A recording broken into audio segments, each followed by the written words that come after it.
Bonjour à tous, bienvenue à vous dans cette vidéo, j'espère que tout le monde va bien. Aujourd'hui, l'objectif de cette vidéo, c'est de répondre à une question très simple. Que se passe-t-il avant la prise d'un trade? Que se passe-t-il pendant le trade? Et puis que se passe-t-il justement après avoir pris le trade? Alors c'est une vidéo très simple pour vous faire comprendre, pour vous faire visualiser ce qui va se passer aux différentes étapes d'une prise de position. Pour les personnes qui ne tradent pas, ça va être très intéressant parce que vous allez pouvoir visualiser l'étape qui va suivre celle que vous êtes en train de faire. Donc si vous ne tradez pas, c'est que vous êtes en train d'acquérir un certain bagage technique, que vous êtes en train d'apprendre et d'acquérir toutes les connaissances théoriques, ou que vous êtes en train de mettre en place une stratégie, que vous êtes en train d'acquérir des données, des statistiques, donc vous êtes en phase de backtest. Bref, vous ne tradez pas encore et forcément, vous avez cette question, cette interrogation de ce qui va suivre. Qu'est-ce qui va se passer quand vous allez prendre des positions? Comment justement comment amener les choses, ou peut-être même cette curiosité de savoir ce qui se passe au moment de prendre un trade, après avoir pris le trade, une fois que le trade est clôturé, comment, on passe, justement à autre chose. Ça va être l'objectif de cette vidéo et puis ça va être aussi intéressant pour les personnes qui tradent actuellement parce que ça va vous permettre de voir si vous réagissez de la bonne manière à chaque étape. Si vous avez, les bons réflexes, la bonne manière tout simplement, de passer, ces étapes-là, donc la prise de trade, au moment où on est exposé sur le marché et une fois qu'on est plus exposé sur le marché. Alors déjà, avant de prendre un trade, ça va de soi, il y a tout le monde qui tombe sur la vidéo, donc je me dois de faire ce petit rappel, ce petit prérequis. Forcément, vous ne pouvez pas exécuter une position sur le marché. Encore une fois, là, on va parler de tout, peu importe le marché, c'est partout pareil, hein, vous faites du trading, donc que ça soit des indices, du forex, des actions, peu importe. Mais vous ne pouvez pas exécuter une position sur les marchés sans avoir ces 2 éléments-là, sans avoir une stratégie claire et sans avoir un backtest qui appuie cette stratégie-là. Si vous avez un des 2 ou aucun des 2, vous n'êtes même pas confronté à la prise de position. Vous avez rien à faire sur les marchés, vous avez pas de manière d'opérer sur les marchés. Donc finalement, tout ce que vous faites, vous fera perdre de l'argent, soit à court terme, soit à un moyen terme. Vous pouvez gagner une semaine, 2 semaines, un mois en faisant les choses de façon un peu aléatoire, mais vous finirez par perdre de l'argent, c'est une certitude. Donc si vous n'avez pas ces 2 choses-là, et je dirais même ces 3 choses-là, stratégie claire, backtest et confiance, vous n'allez pas prendre de position, vous n'avez rien à faire sur les marchés parce que vous n'êtes pas équipé à vous exposer sur les marchés. Alors premièrement, il faut une stratégie claire. Je l'ai mis également sous forme de checklist. Donc là, j'ai fait un petit exemple, hein. Prenez pas ça au pied de la lettre en disant: «C'est la stratégie qu'il faut». Alors ça, c'est une base de stratégie qui peut être intéressante, mais évidemment que, doit y avoir plein d'autres choses, à côté, voilà, moi je l'ai un petit peu noté comme ça. Donc ça peut être intéressant d'avoir une stratégie, claire sous forme de checklist dans un premier temps. Je sais que c'est un petit peu bizarre, mais ça va vous permettre avant d'avoir pris une position, de checker si justement vous êtes en accord avec tout ce qui est écrit dans votre stratégie. Donc premièrement, par exemple dans cet exemple de stratégie, un petit peu simpliste, est-ce que j'ai un contexte haussier, une vraie théorie de haussière?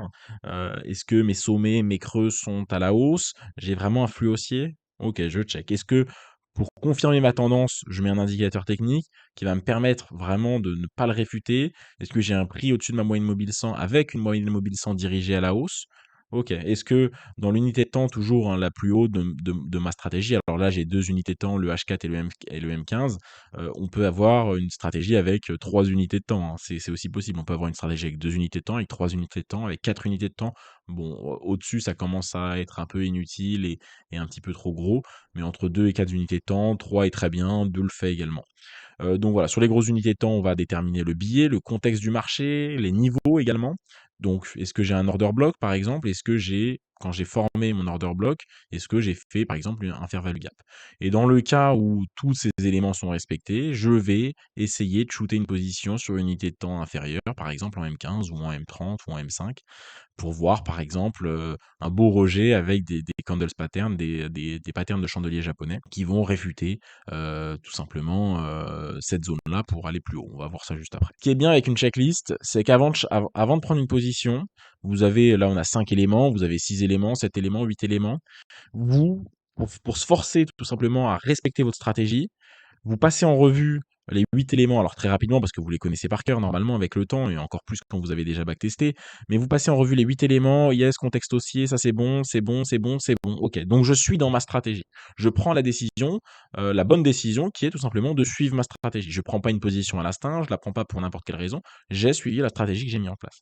Et puis évidemment, avant de prendre un trade, il faut une stratégie, mais le problème c'est qu'il faut savoir si cette stratégie est efficace, donc pour ça, il faut avoir backtesté cette stratégie sur des dizaines, des centaines de trades pour justement avoir un échantillon qui va nous permettre de savoir à peu près où on est, ou qu'est-ce que cette stratégie, est-ce qu'elle est rentable sur les marchés, du moins sur les marchés passés, sur les cotations historiques, est-ce qu'elle a des données, des statistiques avantageuses, est-ce qu'elle a un edge par rapport au marché. Et donc, forcément, il faut un backtest qui va appuyer cette stratégie-là. Donc, sur les cotations passées, sur 1 an, sur 2 ans, sur 3 ans, sur 4 années de cotation, sur un actif, sur 2 actifs, sur 3 actifs. Dans le passé, on va récolter des données, les données qui sont simplement des prises de position pour savoir justement est-ce que ma stratégie est gagnante, est-ce que ma stratégie est perdante, quel est mon gain moyen, quelle est ma perte moyenne, quel est mon taux de réussite, quel est mon risk-reward ratio, quel est mon payoff ratio, quel est mon profit factor. On va faire des stats plus ou moins élargies. Il y en a qui font des stats juste les bases, et puis après, on peut le pousser beaucoup plus loin. Mais en tout cas, on a ce backtest. Et puis, avant de rentrer au marché, avant de rentrer sur le marché, excusez-moi, si on a cette stratégie et ce backtest, forcément, on a une confiance envers notre stratégie parce qu'on ne l'a pas mise en place au hasard, on l'a travaillée avant de la mettre en place, on est allé la vérifier sur les marchés passés. Donc, tout ça crée de la confiance. Donc, quand on prend une position, si moi je vous donne une stratégie, que vous n'avez pas mis en place de stratégie et donc vous n'avez même pas le backtest, mais que je vous donne une stratégie, avant de prendre une position, vous allez vous dire: «Est-ce que ça marche vraiment? Je suis pas sûr de vouloir rentrer sur le marché», si vous gagnez un trade, ça va le faire, puis si vous perdez 2-3 trades d'affilée avec une stratégie que je vous ai donnée, sans avoir travaillé ça de votre côté, vous allez manquer de confiance, et quand on manque de confiance, on fait des erreurs parce que, on n'assume pas pleinement la décision de s'exposer sur le marché ou de se retirer du marché. Donc je dirais, stratégie claire et backtest, il le faut, mais en plus, il faut la confiance. Et la confiance, comment acquérir une confiance dans son système, dans son plan, dans sa stratégie? Justement, en la mettant en place et en la backtestant. Donc c'est un petit peu les 3 éléments à avoir. Alors bien évidemment, on peut avoir une confiance dans un premier temps quand on commence le trading. On a toujours une sorte d'hésitation qui peut être assez logique, mais c'est pour ça que on a une stratégie claire. Est-ce que toutes mes conditions sont respectées? Alors dans ce cas-là, je m'expose sur le marché. Donc avant de prendre la position, on n'est pas là sur les petites unités de temps en train de regarder ce qui se passe à très court terme. On s'en fiche. Si déjà tout ce qui se passe sur l'unité de temps haute n'est pas réuni, ça nous intéresse même pas ce qui se passe en M15. Là, je pars du principe que vous tradez en H4 pour déterminer le contexte, le billet et les niveaux, et puis en M15 pour trouver des setups, des confirmations de tout ce qui s'est passé sur les grosses unités de temps. Mais ça peut être, si vous voulez prendre vos positions en H4, vous pouvez déterminer le contexte et les différents niveaux en daily ou en weekly, hein. Donc voilà, je pars du principe que vous prenez vos positions en M15, donc forcément tout le reste du travail est fait en H4, ou en H6 ou en H3 ou en H2, mais voilà, on a une sorte de cohérence. Si vous faites toute cette analyse en daily, vous pouvez prendre vos positions en H1 ou en H4 par exemple. Mais bon, moi je reste sur ça. Donc voilà, si on a M15, forcément en weekly ou en monthly, on n'a pas grand-chose à faire, quoi. C'est beaucoup trop éloigné pour pouvoir analyser correctement justement tout ça. Donc on est sur les unités de temps hautes, hein. On n'a rien à faire en M15 au début, hein. Il nous faut tout ça, il faut que tout ça soit réuni. On a un marché qui est cohérent. Là, je vous ai fait une sorte de contexte. Donc voilà, tout ce qui va être sur la grosse unité de temps, c'est du contexte. Donc là, on a un retournement du prix, hein. On voit justement qu'on a une dynamique haussière qui s'installe. On a eu un marché plutôt baissier, un marché assez neutre. Hem, on est venu justement casser ces 2 anciens sommets. On a fait un creux plus haut que le précédent. Pour l'instant, on était encore dans le range, sauf que ce sommet a recassé l'ancien sommet. Le creux était plus haut que le précédent, qui lui-même était plus haut que le précédent. Et donc là, on est dans un contexte haussier. Hop, on fait un sommet encore plus haut, on fait un creux qui est plus bas ou légèrement plus bas, mais on repart à la hausse. Et on va repartir à la hausse. On passe sur le graphique juste après. On repasse. Donc on a notre contexte haussier, hein, notre théorie de haussière quasiment respectée, hein. Je mets quasiment parce que voilà, le marché a toujours une sorte d'incertitude, donc je n'ai pas fait l'exemple très théorique, très classique, très bateau. J'ai mis un peu plus de réalisme sur ce marché. Les impulsions et les corrections sont pas toujours la même taille. Il y a des impulsions grosses et des impulsions plus petites. Bon voilà, le marché est fait de cas particuliers, de cas exceptionnels, est fait d'irrégularités, est fait de chaos, hein. Donc voilà. Donc là, on a notre contexte haussier. On va imaginer qu'on a notre moyenne mobile 100 qui est repartie à la hausse, ou 50, ou voilà, hein. Ça, c'est un exemple de stratégie. Que la moyenne mobile 100 est dirigée à la hausse. Dans ce cas-là, on va commencer c'est d'abord le contexte. Le contexte, c'est ce qu'il y a de plus important. Ensuite, on va commencer à regarder ces niveaux. Ça peut être plein d'autres niveaux, hein, voilà, moi j'ai pris ça en exemple, mais ça peut être autre chose. Donc on a un order block, on a justement un mouvement, très impulsif qui a démarré sur le marché, et donc on a notre order block, hein, qui est ici, et vu que le marché est parti de façon très impulsive, on a un fair value gap qui s'est créé à cet endroit-là, donc sur cette grosse impulsion. Donc on a notre niveau. On a notre niveau. On sait que le marché va à la hausse, on veut prendre une position à l'achat, et ce qui tombe bien, c'est que on a justement la zone sur laquelle on va shooter, qui est aussi un ancien creux en plus de ça, donc on a une zone de support intéressante, sur lequel s'est formé un order block, et en formant l'order block et en repartant de l'order block, enfin dans la création de l'order block, finalement, on a eu un fair value gap. Donc on a notre zone. Ça, avant de prendre un trade, c'est votre analyse. Votre analyse, elle se fait en continu. Analyse du contexte, analyse des zones, analyse du contexte, analyse des zones.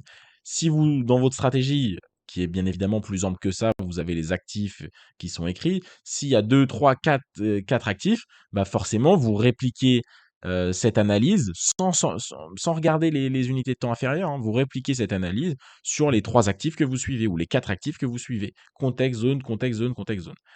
Ensuite, on a le timing. Parce qu'on a notre contexte. On sait que là, si on revient vers cette zone-là, on va être très intéressé pour prendre une position à l'achat. On a notre contexte, tout est respecté, c'est ce qu'on a backtesté, on l'a vu sur des trades. Quand ce contexte est là et qu'on a notre setup qu'on veut avec des patterns de chandelier japonais qui vont confirmer le refus de cette zone quand le marché va repiquer à la baisse, nous, on sait que c'est ce qu'on veut quand le marché repart là. On a confiance en cet élément-là. On ne sait pas si le trade va passer ou pas. Avant de prendre une position, c'est très important d'avoir cette philosophie-là, de ne pas être dans la philosophie le marché me doit de l'argent parce que j'ai cette opportunité-là. Non, le marché ne nous doit jamais rien à aucun moment. C'est une suite de grands nombres de trades. Il y en a qui passent, il y en a qui passent pas, mais sur la globalité, sur le système qu'on a créé, on va gagner plus d'argent qu'on va en perdre. Mais on va perdre de l'argent, on va laisser de l'argent sur le marché. Mais en tout cas, cette opportunité-là est intéressante. Donc maintenant qu'on a notre contexte, on va chercher le timing, donc l'entrée en position. On vient justement de cette théorie de haussière. On a formé un order block ici, hein, tout ça c'est une zone d'order block, avec un fair value gap. On revient dans le fair value gap, et là on a un joli pin bar, une mèche baissière qui signifie tout simplement le refus, la bataille perdue des vendeurs. Les acheteurs ont contré ça, et en plus après on a une eau glambante, disons même avec des mèches petites ou sans mèches, qui montrent que justement sur les unités de temps inférieures, on a bien une reprise du mouvement. Donc on est bien passé d'un mouvement baissier, un rejet de la zone de l'order block où il y a eu encore quelques ordres qui se sont accumulés, et justement le marché est en train de s'inverser. Donc là, on a toute notre checklist qui est validée. On est sur le bon actif, à la bonne heure, on a notre contexte, notre billet, notre pattern, tout est respecté. Maintenant, forcément, on va devoir prendre une position. Donc, on va cliquer sur notre courtier, sur notre plateforme de trading sur longue, parce qu'on veut acheter le marché. Et donc là, on va acheter le marché à un endroit précis. On va avoir également un stop loss et un TP à un endroit précis. Tout ça, c'est dans la stratégie. Là, je ne l'ai pas fait parce que c'est un exemple, et le but de la vidéo, c'est pas de parler d'une stratégie. On le fera dans d'autres vidéos. D'ailleurs, n'hésitez pas à vous abonner à la chaîne si vous appréciez le contenu et si vous voulez pas rater les stratégies, les prises de position qu'on partagera, les notions théoriques. On répondra également à vos questions. Donc, on a plein de projets, hein, pour la chaîne. N'hésitez pas à vous abonner. C'est super important. Ça permet justement pour nous, de nous récompenser du travail qu'on est en train de faire. Si vous l'appréciez, c'est la meilleure manière de nous récompenser. Et en plus de ça, forcément, ça met en avant notre vidéo, et ça va permettre justement d'éduquer sur le sujet du trading de plus en plus de personnes.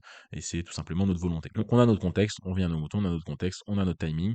Nos niveaux de stop et TP, comme je l'ai dit, ce sont des conditions de la stratégie. Donc quand on place le stop loss, on sait où on le place. Quand on place le TP, on sait où on le place. C'est pas aujourd'hui, j'ai envie de prendre peu de risques, je vais mettre un TP ici. Ou l'autre fois, bon, j'ai envie de prendre beaucoup de risques, je vais le mettre ici. Non, il y a une philosophie dans la manière de trader la stratégie. Moi, j'ai une stratégie de gros risk-reward ratio. Dans ce cas-là, j'ai des stops assez courts, des TP assez longs. Voilà, il y a une raison dans ce qu'on fait. Donc j'écris sur mon courtier, donc si on achète au marché, bon, je passe un ordre au marché, donc j'ai pas besoin d'écrire le niveau auquel je veux rentrer en position. J'écris le niveau de stop souhaité, on va dire sous cette pin bar ou sous ces chandeliers-là, et puis le niveau, le plus haut de l'impulsion précédente. Donc ça également, ça s'est renseigné dans ma stratégie. Et puis il me reste une dernière indication, quelle est la taille de ma position? Et ça également, c'est un élément qui doit être enseigné. Si vous n'avez pas ces prérequis-là, que ça soit même pour le SL ou le TP, ça sert à rien de trader. Vous savez pas, si vous n'avez pas compris quand est-ce que vous devez sortir ou rentrer sur le marché, vous ne pouvez pas prendre de position. Peut-être que vous gagnerez vos positions, mais sur le long terme, vous allez vous écrouler. Il faut un système qui soit clair, net, précis, en lequel vous avez confiance. Il faut vraiment une arme affûtée. On a notre niveau clair. Maintenant, le risque. Également, dans notre stratégie, on a une dernière partie sur le risque. Euh, le risque, il n'est pas toujours le même. Il va dépendre de la taille de capital qu'on va trader. Il peut dépendre également si on a un drawdown management assez précis. Si on a 3-4 paires d'affilée, on peut réduire le risque pour essayer justement d'atténuer les périodes de drawdown. On peut également avoir un risque différent si on trade sur propre firme, si on est en plein challenge, si on est à la fin d'un challenge, si on est au début d'un challenge, si on est financé, si on est à la deuxième fin du challenge. On peut avoir un risque qui va varier. Mais même s'il varie, il varie pas au hasard. Il varie selon des conditions précises. Avant de passer, par exemple, un challenge propre firme, le risque est défini et finalement, c'est une partie intégrante de la stratégie et vous le rentrez. Ça, c'est mon risque pour les propres firmes, ça, c'est mon risque pour mon capital, ça, c'est pour mon risque pour les comptes où je suis funded. Et tout ça a une raison précise d'être fait. Le risque, on ne dit pas je vais mettre un lot sur le marché par hasard. Non. On sait ce qu'on va risquer, on sait qu'on va risquer 1% de notre capital. Dans ce cas-là, on va sur notre petite calculatrice en ligne sur MyFXBook, Investing, tapez calculatrice Forex, il y en a à l'appel qui sortent. Donc pas de problème là-dessus. Qu'est-ce que vous rentrez dans la calculatrice? C'est toujours pareil, hein. Bah, déjà l'actif où vous êtes. Ensuite de ça, vous allez rentrer votre entrée et votre stop loss, et puis la taille de votre capital et ce que vous risquez. Donc vous avez 5-6 données à rentrer, et puis ça va vous sortir la taille de position pour respecter ces conditions-là. Vous rentrez un lot, par exemple, hein, si votre risque c'est un lot, et c'est bon, vous êtes dans le trade. Vous avez rentré votre niveau, vous avez acheté au marché, votre niveau de stop, votre niveau de TP, votre risque, vous êtes dans le trade. Donc là, on est dans le trade, on a pris la position. Avant de prendre la position, toute notre stratégie a été respectée. On n'a rien fait au hasard. On sait pourquoi on l'a fait. Ça sort d'analyse, ça sort de mise en place de stratégie. On s'est cassé le cerveau à mettre en place un système clair. Maintenant qu'on a notre système, on exécute notre système. Donc tout ça, c'est de l'exécution du système. Le timing, c'est après le contexte. On n'a rien à faire en M15 si dans le contexte, il n'y a rien de clair. Le risque également, tout est mis en place dans notre stratégie. Donc là, finalement, on a travaillé toute notre entrée en position qui, vous voyez, toutes ces étapes, du contexte jusqu'au timing, jusqu'au niveau, puis ensuite au risque, donc à la taille de notre position, tout s'est déroulé parfaitement. D'abord le contexte, ensuite le timing, ensuite les niveaux une fois que j'ai vu mes confirmations et puis dernièrement mon risque, mon exposition sur le marché calculée. Donc dernière chose à dire avant de prendre un trade, il faut être exigeant sur son entrée. C'est-à-dire, on veut pas, quelques conditions respectées à l'arrache ou pas. Ce qu'on a établi doit être clair sur notre graphique. Il doit pas y avoir de doute. Ah là, je suis un peu en dessous de ma 1100, mais j'ai quand même les autres conditions, donc je vais y aller. Non, si ton backtest, à chaque fois, tu avais toutes les conditions et que tu as créé cette confiance en ton système, tu dois la respecter à 100%. Donc, on est exigeant sur ce qu'on voit, on veut voir ce qu'on a mis en place auparavant. Donc, c'est ça qu'on veut, hein. On est exigeant, hein. On veut des cas qui respectent notre stratégie. Si on a un doute sur est-ce que ça respecte notre stratégie ou pas, hein, comme le dicton populaire le dit très bien, si on a un doute, c'est qu'il n'y a plus de doute. Généralement, si vous doutez, c'est que c'est pas bon. Ça doit être plutôt assez évident. Vous l'avez backtesté sur 150 trades, donc il y a eu 150 opportunités, et quand je dis 150, c'est un bon chiffre à avoir, par exemple. Vous avez 150 données et d'exemples de prise de position, donc vous êtes assez automatisé dans votre manière de prendre des positions. Vous avez déjà vu 150 cas auparavant. Alors certes, c'était sur des marchés passés, vous étiez en train d'analyser le passé, mais sur le présent, bah, vous savez quand même ce que vous voulez voir, parce que quand on applique une stratégie, généralement, le temps de la mise en place, il a duré quand même pas mal de temps. Ce qui vous a permis d'apprendre quasiment par cœur votre stratégie et de ne plus douter quand est-ce que vous devez l'appliquer ou pas. Si vous doutez, c'est que généralement, vous êtes soumis à vos biais, psychologiques, émotionnels. C'est pour ça, forcez-vous à cocher les trucs. C'est très dur de cocher quelque chose qu'on sait qu'on respecte pas, hein. Donc si vous n'arrivez pas à, je sais pas, imprimez-le quelque part ou sur un Excel. Si vous n'arrivez pas à le cocher parce que vous n'arrivez pas à vous mentir à vous-même, il y a pas de position à prendre. Également, tout cet exemple-là est fait sur une stratégie où on va acheter l'ordre au marché. C'est-à-dire, je suis sur le marché, j'achète actuellement. Mais il y a également des stratégies possibles où on va acheter le marché, enfin acheter le marché, on va rentrer sur le marché de façon différée. Les ordres au marché, ça peut être des ordres acheteurs ou des ordres vendeurs, des longs ou des shorts. Les ordres différés, de la même manière. Ça peut être par exemple, on n'a pas ça, et on se dit, on est encore bien plus haut sur le marché, voilà, et on se dit, là j'ai tout qui est respecté, si je reviens dans la zone de mon dernier sommet, alors je rentrerai sur le marché à cette zone-là. On n'y est pas encore, puisqu'on est encore ici. Mais du coup, on va placer un ordre sur le marché en ordre différé. Et donc là, on va devoir renseigner le niveau auquel on veut rentrer, le sens dans lequel on veut rentrer. Donc si c'est un buy stop, un buy limit, tout ça, on l'a déjà traité sur la chaîne, hein. Donc vous pouvez regarder sur nos anciennes vidéos. Voilà. Acheter le marché, ok. Quel niveau je rentre, quel niveau je sors si jamais je rentre puis je ressors sur le marché parce que le marché n'a pas respecté mon niveau et qu'il a fait comme ça, hein. Donc là, on est rentré, puis on est aussitôt sorti en perte. Et puis également, potentiellement, quel est le niveau auquel je peux sortir en gain aussi. Et puis mon risque, parce que l'ordre différé, dès qu'on va arriver sur ce niveau-là, il va s'exécuter, hein. Donc si vous rentrez pas de risque, hein, de taille de position, bah, ça sert à rien. Donc ça peut être également les stratégies en ordre différé. Ça fonctionne plus ou moins de la même manière, hein. Il faut une stratégie claire et définie, il faut un backtest, il faut une confiance, il faut un contexte, il faut un timing. Maintenant, évidemment, ça permet de rentrer dans le marché en étant avec un certain décalage finalement.